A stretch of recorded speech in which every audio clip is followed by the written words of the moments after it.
Did you know that in the city of Copenhagen, there's a power plant where you can ski, hike, and climb the tallest climbing wall in the world, all while it converts the city's waste into energy? This is Copenhill, a project by big architects that has transformed one of the least desirable places in the city, the place your rubbish goes, into somewhere people actually want to visit.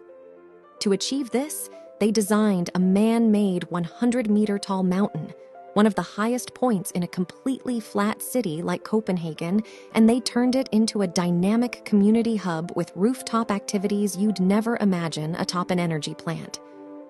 But the greatness of this building doesn't stop there.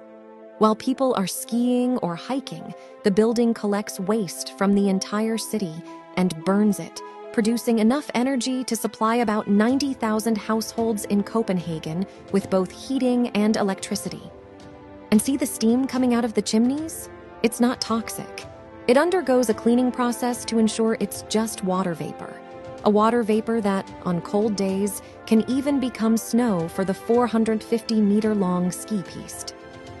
This project showcases how, from a playful and user-centered design perspective, sustainable architecture not only doesn't have to be boring, but it can also become a fundamental part of daily life in society.